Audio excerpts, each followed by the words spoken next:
Seth getting past Jack Robinson earlier today in the elimination round, and Ethan's been solid since opening day. After about a week off, finally back in the jersey to compete, and with a lot on the line as far as the WSL Final 5. As we see here, replay from Seth's wave. Nice wrap right there. The wave kind of flattened it out, but his board's looking good, looks spicy.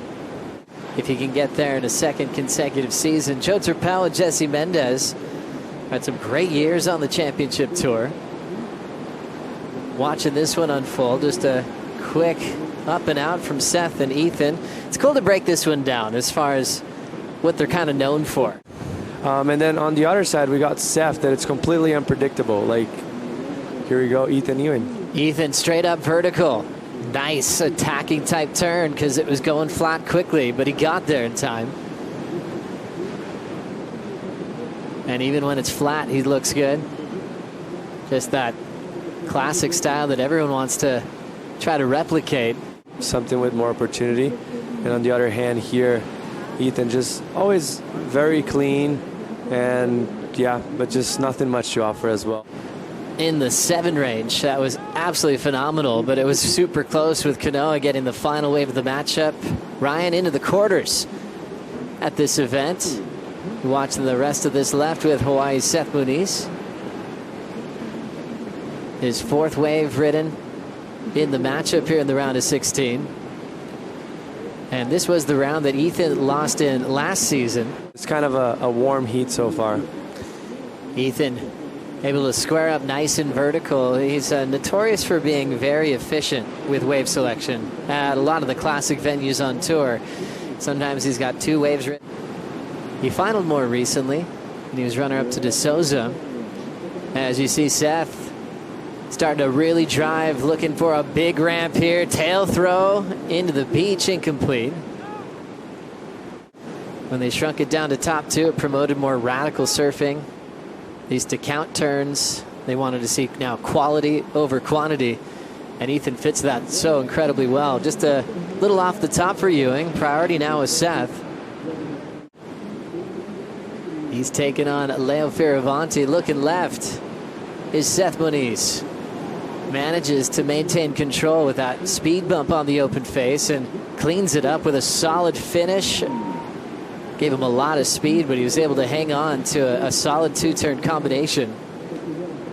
This first one not as steep, but he managed to stay on top of the board with that backwash, and right here just money.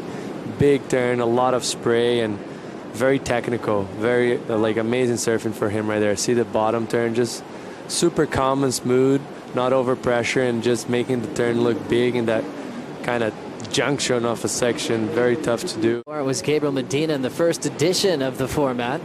Let's get caught up with Ethan Ewing here, Jesse.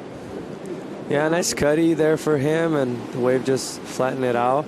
He's surfing that wave, the right that goes into the channel. A surfer's hero just by the way they surf, as we watch Seth just up and out. I think it was hard for people not to think of Andy Irons when Ethan first got on tour, just with his back arm, certain approach, how he'd frame up turns. Came up just under the score he needed. The Hawaiian up now. Throwing down the carve. This left sand really full at the moment. Already getting attention of the water patrol, and he was hoping that one would have a little bit of something extra to start. This one's just going to be a throwaway number for Seth. And why does he already know that that wave wasn't go into the score that he was needing, and he was already halfway through the wave, he was already asking for the ski assist?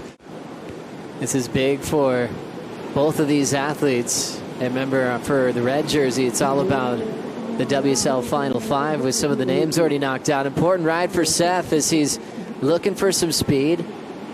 He's got it, just needs a section. Now winding up for the kick out. Minute 25 to go. This is the takeoff. Yeah, that closeout turn looked insane. Nice carve right here.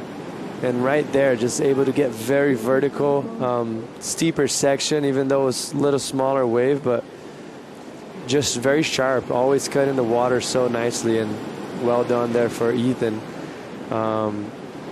Looks like, in my opinion, he Good time of the year for E.Ewing, especially he'll be the defending event champ coming up at Jeffreys Bay. And he's turned in his first quarterfinal appearance in Brazil as Seth Moniz runs out of time. Came up short on his 5.6, with kept him out of the lead. And we'll see Ethan move on to the quarters here at the VIVO Rio Pro, presented by Corona.